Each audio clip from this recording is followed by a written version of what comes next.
everyone. I'm Susan Birch and welcome back to another A Healthy New Zealand podcast. Today, I have the lovely Rachel Phelps with me. And Rachel is an ex-vegetarian and vegan, and she's here to tell us a little bit about her story, her health journey, and just to generally have a discussion with me about eating meat and eating plants. So Rachel, thanks for coming along and great to have you here. Thank you, Susan. Yeah, it's great to be here. I was really chuffed when you invited me, and yeah, I just feel there's a need for voices of recovery and from being a vegetarian and vegan needs to be heard. Yeah. So would you like to just tell us a little bit about your backstory? I know you've been a vegetarian and vegan for a very long time. So just tell us how much you'd like to share about that and what went on with you and your health challenges. Yeah, sure. So I grew up as meat and 3 veg, typical Kiwi diet. I was a really healthy child. I was really, when I started to travel at the age of 18, I went overseas and was, kind of predominantly more vegetarian because being on quite a backpacker's budget, it seemed to be a lot cheaper. And it was different. Kind of, and so I kind of liked that sort of aspect of it. It wasn't that I didn't like meat or anything like that. It was just something different. So I would say from the age of 18, I'm now 52. I have been mostly vegetarian. I dated a few guys that one was a hunter, and I would eat venison every now and again. And then one fished a lot, and so fish came in on the table a few times, which was probably very lucky for me, really. But it was the last 5 years, I would say, that I was a strict vegan, that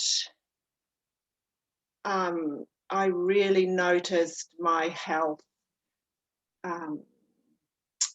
really plummeting, and I really didn't pin it onto my diet at all. I was strict vegan. There was no animal products that passed my mouth, and my health. I think, should I go into some of the health? If you would like to, because we met probably 4 or 5 years ago. You were beginning to experience some health issues. Yes. And we talked a lot about vegan and vegetarianism, and we tried some strategies to get a little bit of maybe get some liver in your diet, or maybe get a little bit more products, but at the time you just weren't ready to do it, really. Yes, that's right. I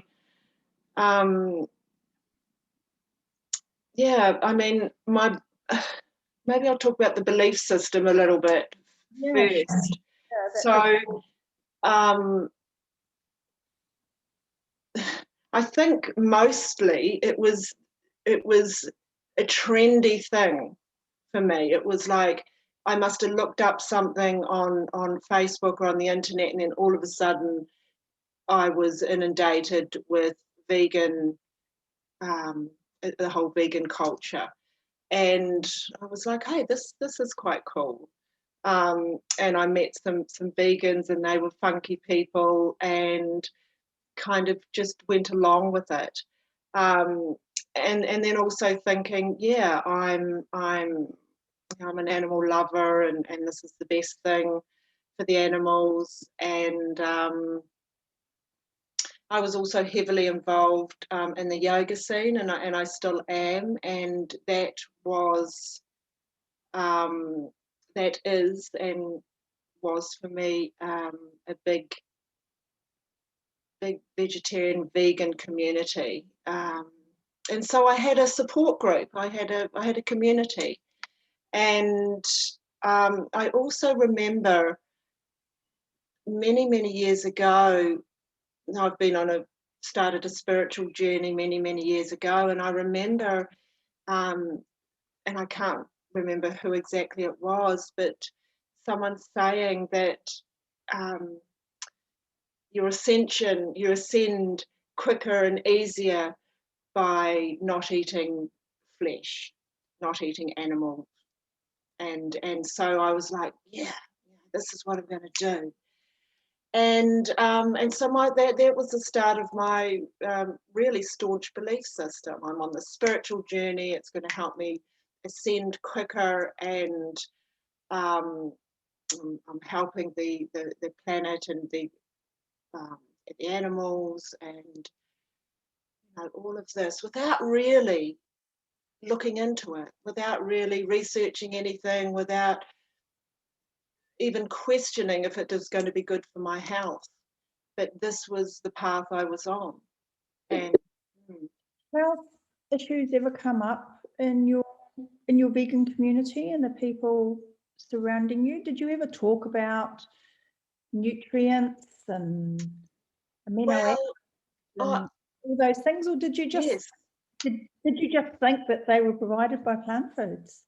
yes, both of that. So I even signed up for raw food courses, which I did a raw food retreat for 5 days.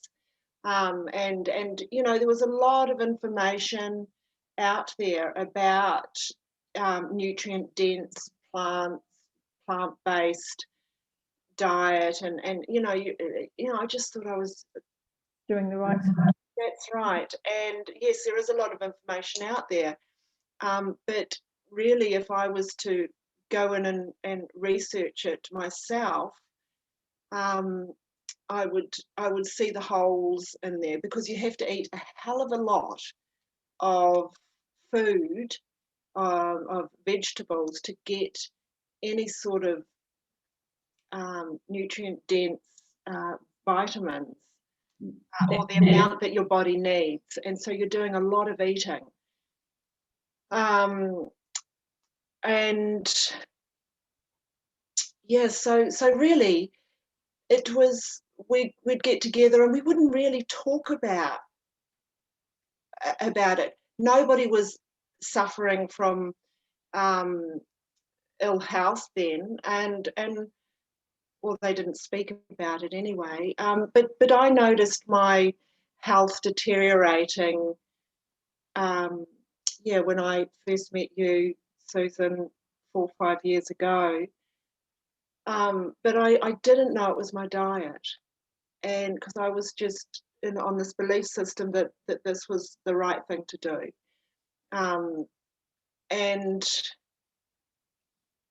and so, and everybody else, really, we were young, so there was youth on my side and on my friend's side as well. We kind of, our bodies were getting through okay.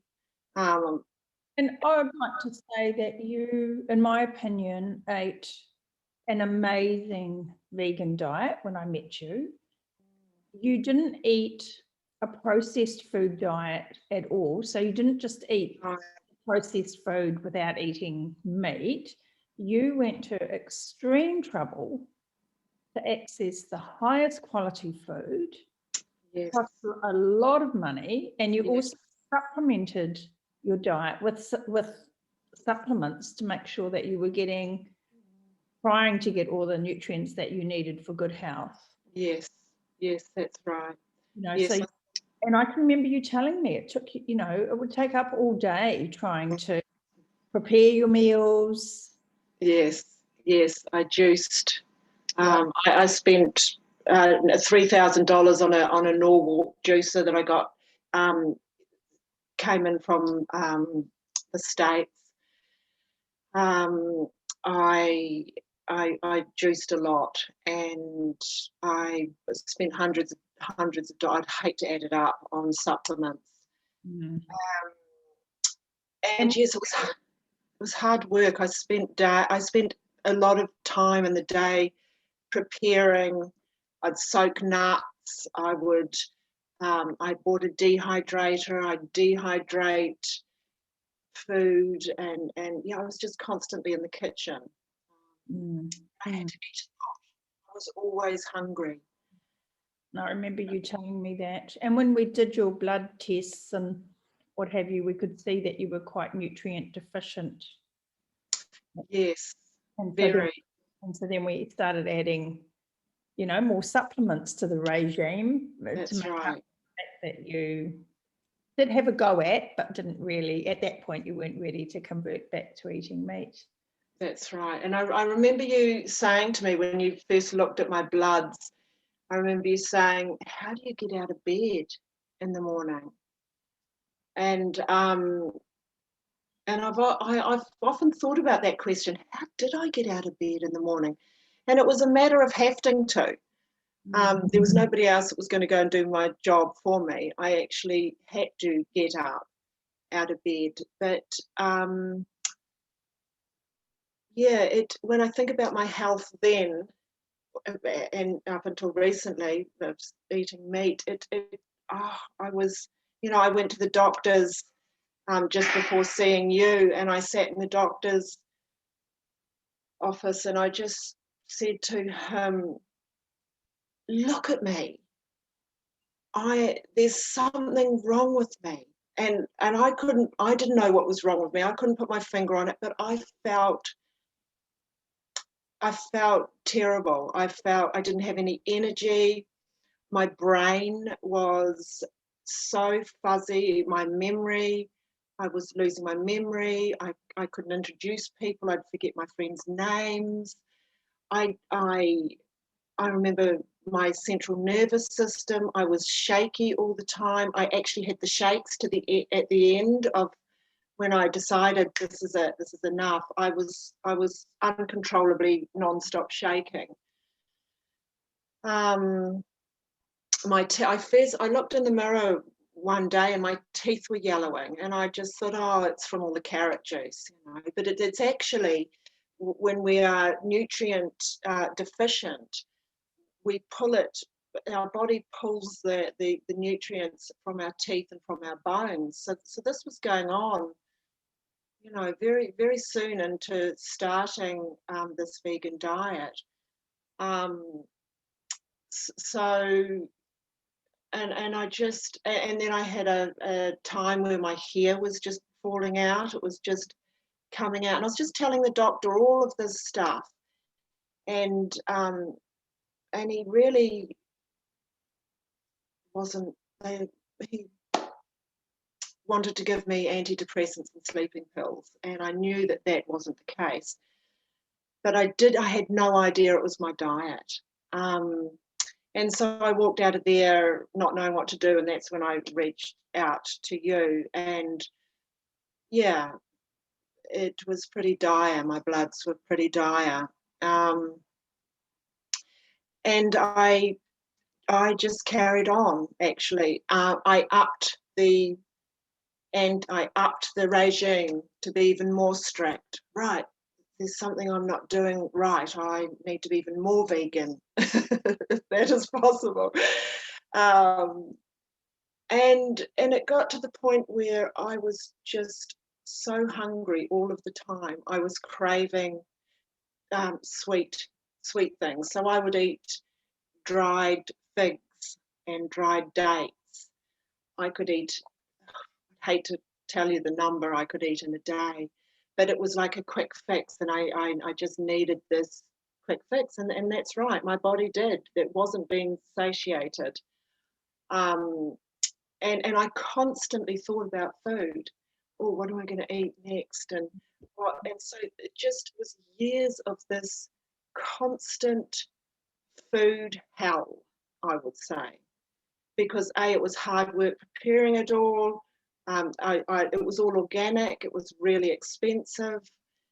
and I would eat big bowls of salads, and I would just, I'd finish that, and then I was still hungry. What next? Oh, I'll have 4 or 5 figs just to finish it off, and then an hour later I'd be hungry again, and then it was just went on like this for 5 years, and it was exhausting. I ended up having adrenal fatigue. My hormones were all over the place, and this is what I'm actually still recovering from, is adrenal fatigue, hormone imbalances.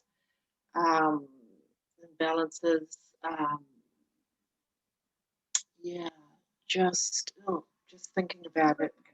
You were vegetarian for about 20 years before you went vegan, is that right? Around about that, yes. Yes, with the odd plate of venison and fish in there. Yeah. Eggs? Were eggs part of your diet? When I was vegetarian, yes. But not Not many though. The wheels fell off once I became this tunnel vision vegan. I'm O-type blood. I thrive on animal products. I've even looked at the psychology of my choice of dietary needs at the time, and when I was a child, it was a horrible experience to sit around the dinner table with my at the time I had a stepmother and step siblings, and she used to belittle me around the dinner table, and so it was a horrible experience to go and sit at the dinner table each night. And even so, I question, is my food choices a way of avoiding that sitting at the dinner table later on in life? Has it affected me with the choices I've made? Because often my friends would say, come over for dinner, and I'd be like, oh, I will come over, but you guys eat dinner, I'll eat something before I come. So there was an avoidance of sitting around a dinner table, and so it's really opened me up to think about when did this start, or what's the kind of backbone of this, or the psychology behind it, or the trauma, or whatever it is. But and then I think, as you said about the trend, it's definitely, I'm hesitant to use the word fad, but it's definitely taken on a life of its own in the last few years. Eerily so, yes. And I think for me, the biggest fear or the biggest concern is the inability of vegans to be able to acknowledge the pitfalls of the diet. So I always say, I'm not the food police. I think I said that to you. I'm not the food police. I'm not out there to tell you which way to eat, to a point, but I'm there to help you make sure that the food you eat is providing the nutrients that you need for your body. And it obviously hasn't for your body. Your body is so depleted of nutrients that all your body systems have been failing. Yes. And I think where I see the real struggle is for vegans, vegetarians to acknowledge that their diet isn't a complete diet. It's missing so many essential nutrients. Yes. And all the vegan propaganda tells them that that's not true. They say that's just meat eaters telling you propaganda. Yes. Whereas in actual fact, it's biochemistry, it's science, it's well proven, and it's not disputed that a plant-based cannot provide you with all the nutrients that you need. Yes. It's a huge separation, in fact. I mean, I hung around with all vegetarians, and I would kind of, and vegans, and I would, you know, have judgment about meat eaters. And there's a real staunch belief system, I think. And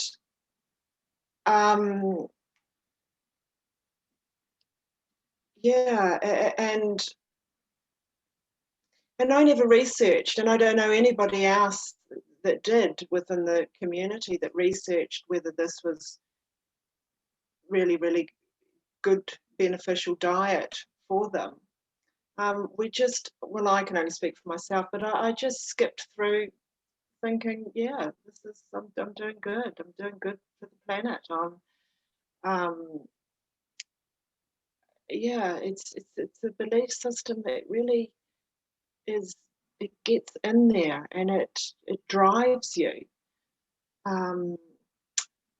It really drives you, yeah. And it's not until you get sick. And as I said, there's a wonderful Facebook page out there. I don't know if I did say, but anyway, there is a wonderful Facebook page out there called Restoration and Recovery for ex-vegetarians and vegans. And I joined that, and I was just astounded by the stories. They're all the same as my story. I mean, I've lost teeth because of infections. I couldn't fight infections. I had my immune system was just fried. And I, I've read these stories over and over again on this Facebook page. And then I kind of let out a sigh of relief, like, oh, there's people that understand or can feel the that relate. And you invited me to the Facebook page, and it's been a real privilege to be allowed to be inside of that group and just read and watch and listen to the stories that people share. I don't tend to make any comments, but sometimes I almost find I find tears welling up in my eyes, and I just feel so much compassion for the pain and the struggle that people are going through. I mean, we are talking about real health issues. Yes. And one of the things that really strikes me, the frequency of the comments that, that family or friends or people who have been in that vegan community are attacking them and criticizing them for taking care of their health as if they've done something, let down the side. Yes. And unfortunately, it's not until, in most cases, it's not until they become sick themselves or just or experience some of the health issues that can possibly, soften that belief system. And I know I keep saying that word, belief system, because it's like a religion, it's like it's a system that gets in there.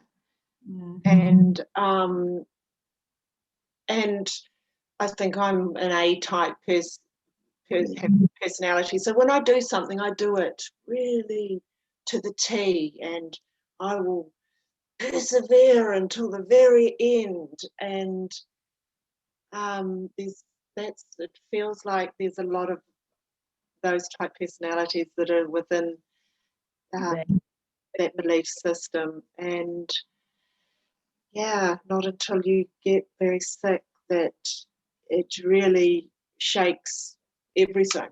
Actually, everything. You have to let go of everything and really start again. Really be humbled by this body that is breaking down, that has been screaming at you for years to feed me. I'm starving. Feed me. So I suppose the hard thing then is to balance that with your beliefs about the environmental damage and the animal welfare. And so how did you assimilate those beliefs, and how did you manage to bring that Together into context? Yes, yeah, good question. So, and that first and foremost, when you're ill and you're feeling like you can't Get out of bed, walk out the front door, remember your own name, your health is the first thing that is such a priority. And for me, when I started to eat meat, I just knew there was one. I just couldn't take any more, and there was just something in me that just snapped, and I knew I just had to meat. Meat just is all I could think about. I went down to the countdown and got a organic chicken and a dozen organic eggs, and I haven't looked back. And that was a year or just over a year ago. And so, and feeling that my body rebuild, you know, it was pretty instant. I felt different in 2 weeks, even 2 days. But in 2 weeks, I was like, oh my gosh, I could not believe the difference. What was the question you asked? Sorry, Sue, I forget. I think I've gone off on a tangent. Asking how you Integrated. The environmental concerns with Right. Was that a big thing, or did you then just sort of think, well, that's the nature of well, that's about animal welfare, really, the nature of life. But did you look into the environment, whether growing cattle environmental damage? Well, not in a big way, but I, from what I've learned along the way, is the agricultural industry, to me, when I do have a look at it, is far more damaging on the earth, with all the dead land that's out there from the crops. I mean, there's a lot of land out there that can't be used anymore. It's just, the soil is absolutely, it's chalk. It's depleted. Yeah, totally depleted. And you know, the pesticides and herbicides and fungicides and all the asides that goes on, that is just in the air now that we breathe. And I know that glyphosate is a huge issue out there at the moment. I think that's far more detrimental to our health and the planet's health than, I don't even understand what the environmental issue is around meat, to be honest. The issue talked about is methane, as so, you know, cows belch and produce methane. Yes.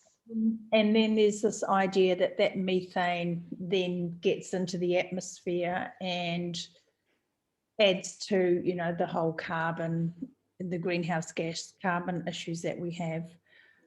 But what's not really understood at all well is that there's a biogenic cycle of methane from cattle. And so cattle eat grass, you know, they pop and poo on it, they restore the soil, they add great nutrients back to the soil.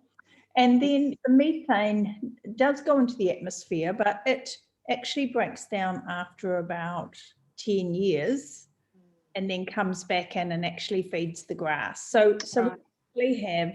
So it's recycling.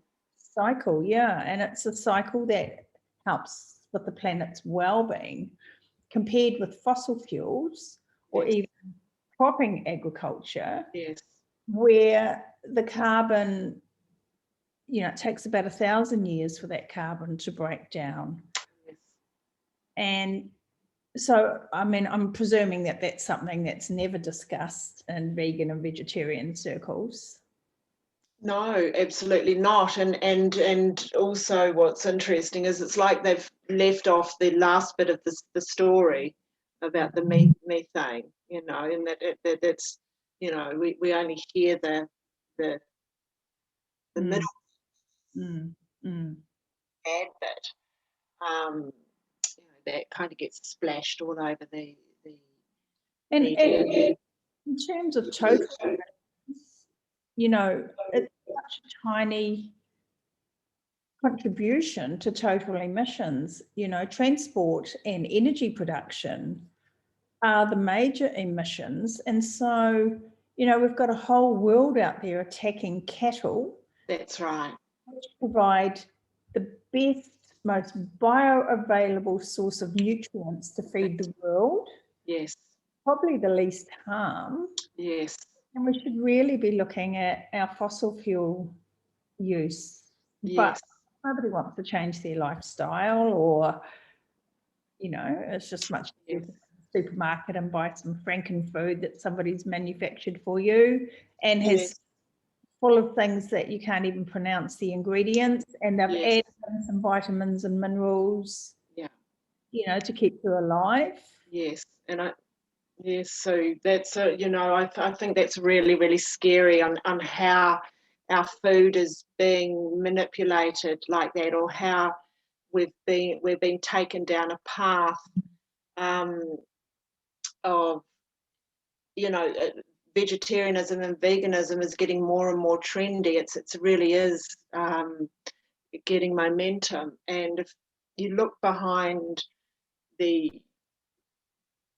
look into the food, who's pushing this, then you get to open your eyes a little wider and really see what really is going on. And that scares me, because it'll be a lot of people feeling very sick. And there's a huge agenda out there, and I think it's not well known that the Seventh-day Adventists are basically behind the Dietitians Society. So dietitians are trained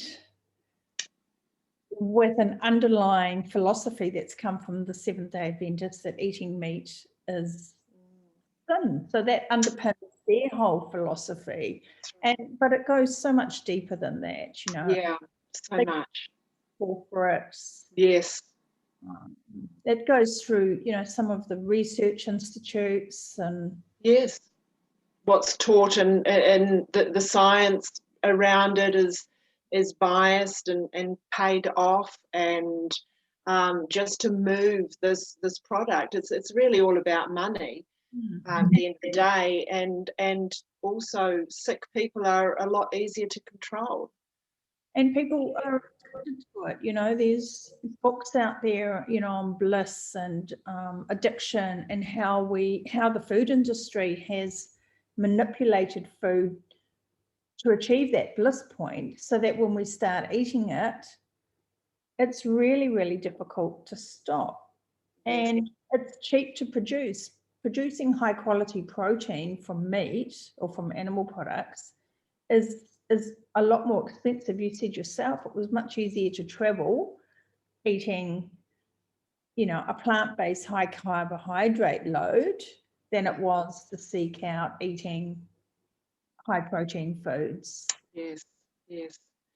And I see that all the time. The other day I was at our local Toastmasters, and one of the diabetics there, she has a bottle of Zero Coke, which costs about $5, but can't afford to buy some red meat. She said red meat's too expensive. And I said, well, it's about, if you bought some mince, it's about $4 to $5 per serving, and that's the same as what a bottle of Zero Coke costs. The Zero Coke is easy, quick, you think you're not getting, you think it's not doing any harm. But there's no nutritional value in it.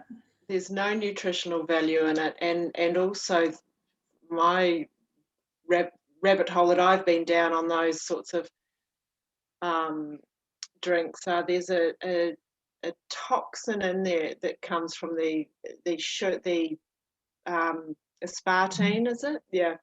And it's called well, what it does to your cells is it creates an excitotoxin, and they actually your cells actually shake themselves to death after drinking a lot of this stuff, and highly addictive. And some research has just come out about the effects on our gut health as well, which I just popped onto my Facebook page. Some of the research about how these artificial sugars are affecting our gut microbiome, which is then having that ongoing effect.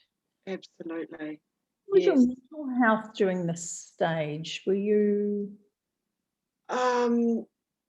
it was a mess. I think my central nervous system was I was just a live wire, really. And I didn't know that. I didn't know that until I started eating meat.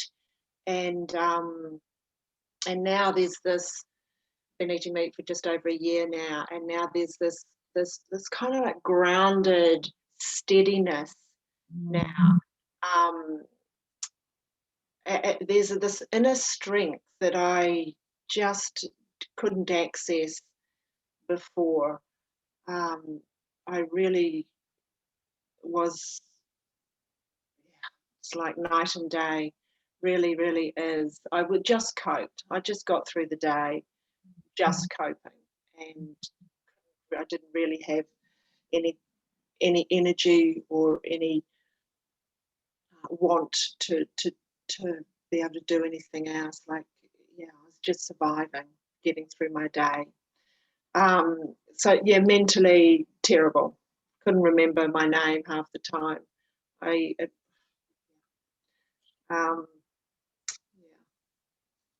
unbelievable, really.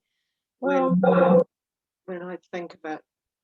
I think that's to you for being able to step out of that and acknowledge what was going on and then start to heal yourself. So can you talk about that process a little bit? I mean, you said you just knew you had to eat meat. Was that just some sort of internal drive that? Yeah, I was sitting in meditation, and I was just asking the question, going, what am I not doing? What am I missing here? What? And meat came in as clear as day, and I just knew. It was just a full body knowing, and it was like I was given permission. And I gave myself permission, and I got up off the floor, and I went down into the supermarket and got meat, and I haven't looked back. As I said, I noticed within 2 days, just this, I'd stopped shaking. Yeah. I had so much trouble sleeping as well.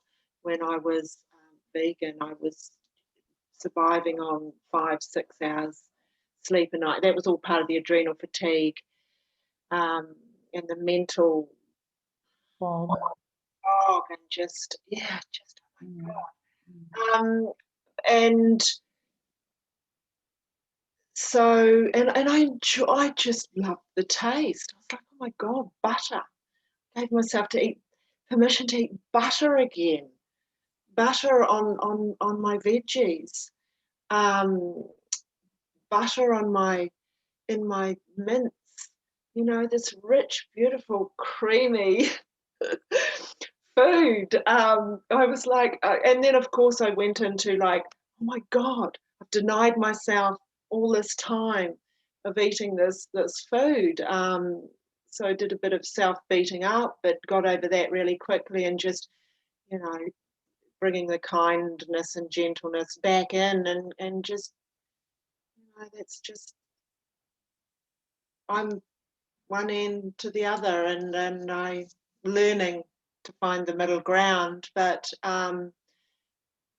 yeah, it's been I haven't looked back. I'm now, I must say, predominantly speaking about from one end of the spectrum to the other. I'm just playing around with the carnivore diet at the moment. Yeah. I've, since eating meat, I've gone down rabbit holes of oxalates and lectins and all these things. Yes. Plants, they have these toxins to protect themselves, and we are ingesting that. And oxalates are really damaging, and they turn into shards of glass, salts and shards like glass, and become kidney stones and lodge themselves in all different types of places in your body and your joints. And yes, so I'm really enjoying Years of that, all your juicing and all your spinach and kale. God, I hate to think, Susan, but now I kind of I never feel hungry. Like, I'm hungry in about 5 hours after eating, 5 or 6 hours. So like this morning I had a lovely bowl of mince with a big knob of butter and a couple of poached eggs, and I haven't eaten since, but I will do straight after this, and I haven't been hungry. I feel grounded, and it's so easy to prepare a meal and so quick, and in fact it's a lot cheaper because there's a lot more space. Ask you about that, because I don't think buying protein is all that expensive, really. You can buy cheaper cuts. Yeah. Well, I was fortunate enough to source out a heifer that, of course, so now I want to eat meat ethically, and I was lucky enough to come across a farmer that had a heifer he was going to shoot, she'd been with her mother and her brother in the paddock, and when she was shot, she was sitting down in the grass and didn't even know what was going to happen. And that meat was just incredible. It was marbled with good fats and really, really tasty. And I'm just saying that because I went out the other day and bought something from the supermarket, as good as it gets out there, and it just didn't quite do it for me. So I'm on the lookout for another beast that is, grass raised and hasn't been too tampered with over its life, as far as drenching and hormones and antibiotics and all that goes. So, I'm still wary and want to still do the right thing by the planet and my body. Well, I think we would all agree that we need to do better with animal welfare. I don't think that anybody, would really question that. Yeah. This raises another interesting point, because we tend to think of plant foods as not being harmful to animals, and whereas in actual fact, many thousands of animals are killed during cropping. I know the non-vegans do, I know there are people out there who really overinflate the numbers, because they have their own agenda. So you've got both sides, and each side is, overinflates their own philosophy. But without a doubt, there are many animals that are killed during those processes. Yes. And one of the arguments I hear from vegans about that is, oh, well, that's accidental, whereas, you're going out and shooting a cow or something. But I can't think that being chopped up in a harvester or something is a particularly nice, pleasant. Yes. well, being poisoned or, Yes. various other Yeah. was disposed of. So, I think we need to bear that in mind as well when we're talking about ethical issues of eating meat. Yes, I think, we all as individuals have a responsibility to know where our food is coming from, and to try as much as possible as to if we all supported our local farmers, we would, if we all went in on shares on a beast, which is what I did. It's a really incredibly cheap way to fill your freezer. Mm. The meat was just beautiful, and if we all just stopped for a moment, I think, and just thought about where that food on your plate came from, whether it be plant or meat, is it organic? Is it what went into getting it here? What's the footprint? And how could I have done it better? Because the footprints, really, we eating fruit that is out of season, that's had to come in on a airplane somewhere, and the footprint, I mean, it's, we just need to stop and think, just stop going, hey, where's this come from? How's it got here, and how could I do this better? For all involved, for your health, for the planet, for... And I think we can do, I agree, we can do all better. We can do all three better. Yes. And the first thing is to acknowledge the importance of meat and animal products in the human diet. Yes. Evolved on these foods. Yes.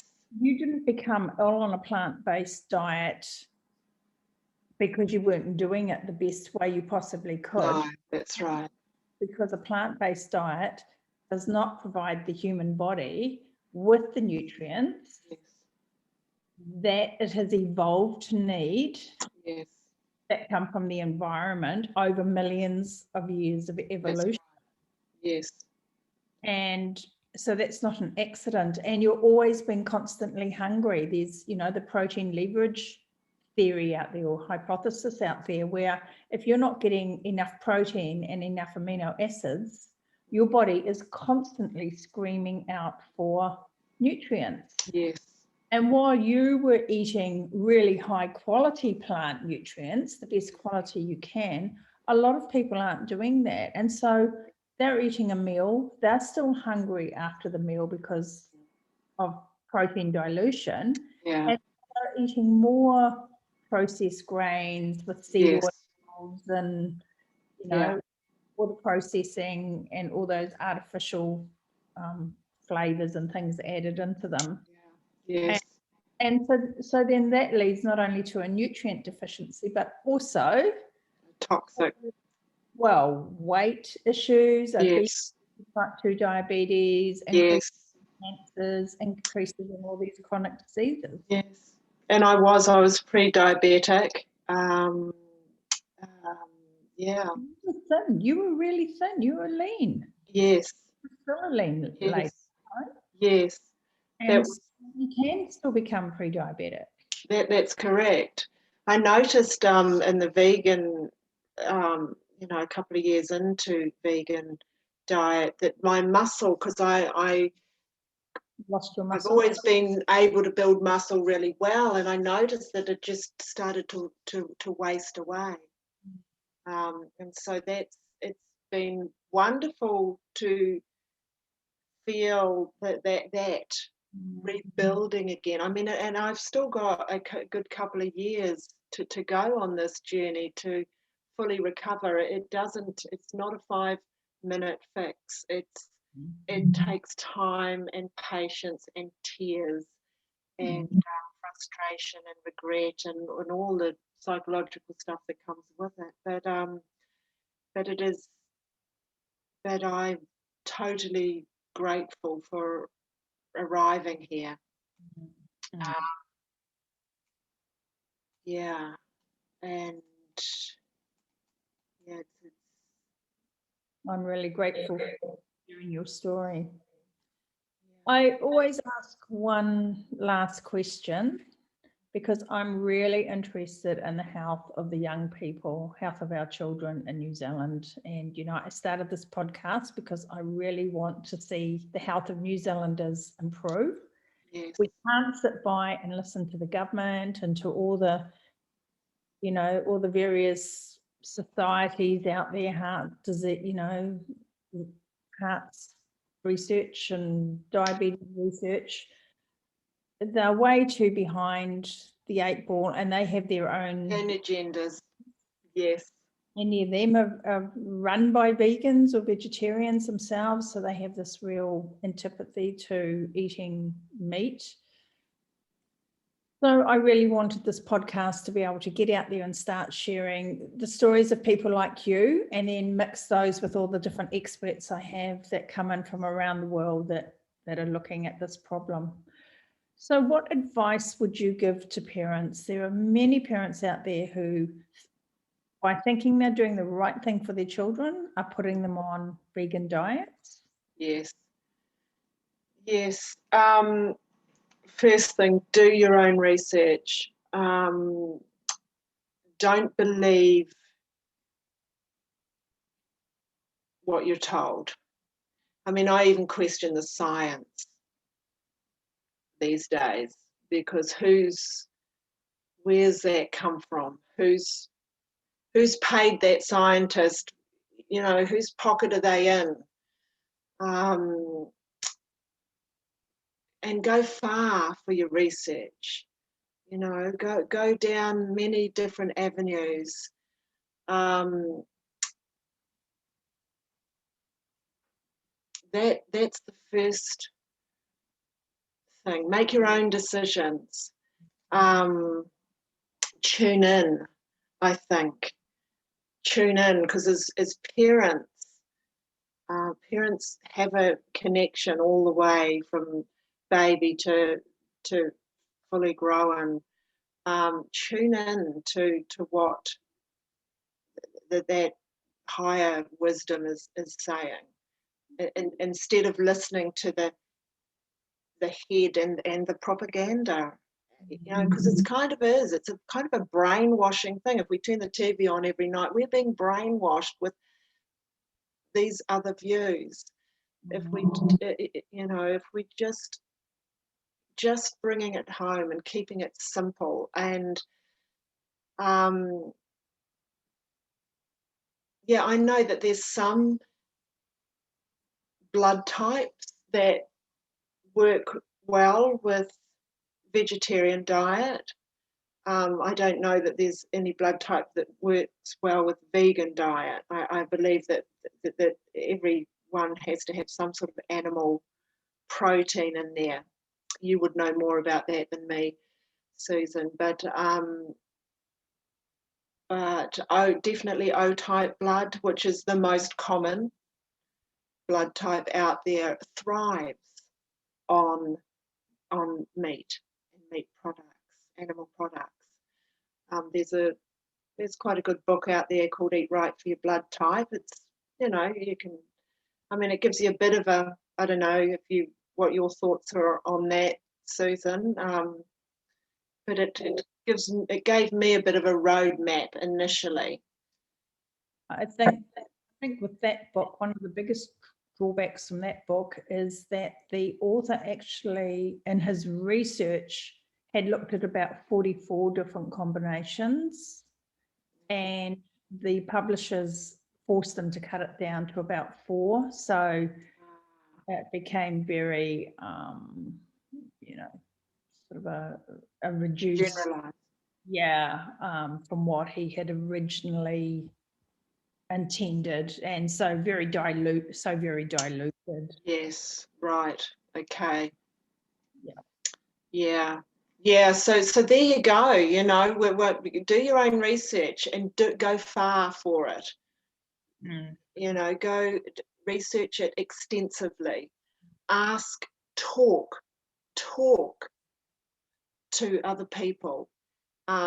You know, but essentially, you know, bring it home. What feels I think right. the biggest challenges is people don't want to see or receive information that is outside of what their beliefs are. And I think partly because they're scared they might be forced to change their mind. And that doesn't matter whether it's around nutrition or exercise or politics or anything. You know, we hold on to our beliefs really strongly and we don't want them challenged. So we tend to skim over or ignore anything that's in opposition to them. And I think it's really important to go and actually actively pursue what the other beliefs are, because that's the only way you can get a real Find grasp. out. Yes.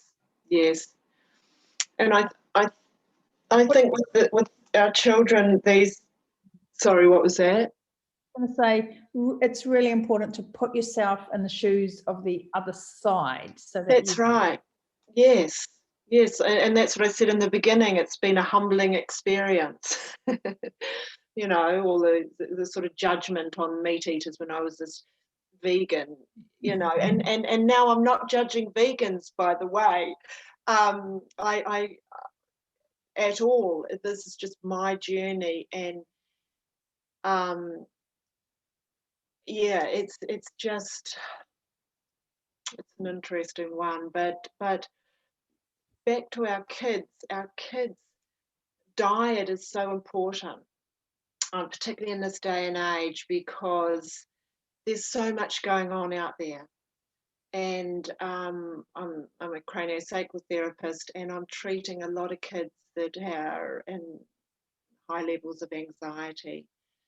And I didn't even know what anxiety was when I was a kid, and it's so common out there these days. And so many allergies. And so they need a lot of support, and the first thing we need to look at is diet. How can we change the diet? How can we support that body through food? And I would say organic, and make sure there's a good balance in there, but definitely animal products, just to ground that central nervous system, just to keep everything really at an even keel. That's the trick. Well, our body is a chemical factory, you know, and the nutrients we put in, you know, provide the substrates for that chemical factory to do what it's supposed to do. Yes. And the amino acids that come in from those animal foods produce over 200,000 proteins in our body that make our body run. And plant foods do have amino acids, but they don't have them in the same quantities and ratios that we evolved to get from animal foods, you know, so we can exist on them, but we don't really thrive on them. Yes. And we only need to be out of one chemical in our body or one element, and everything else is out. Absolutely. And once we throw the hormones out, and this is the thing with kids, you know, once those hormones are out, it can be a lifetime trying to bring it back into balance. And so, well, we're seeing that with young girls as young as 8 and 9 now starting to have their periods, and you know, that's all nutrition, and that's all hormone imbalances. Yes. Anyway, that's another big topic. Huge. Hey, thank you so much for coming along. I really It's been wonderful to talk to you, and thanks for sharing your experience and, just being so open with everything that you've gone through. Oh, thank you, Susan. Yeah, thank you.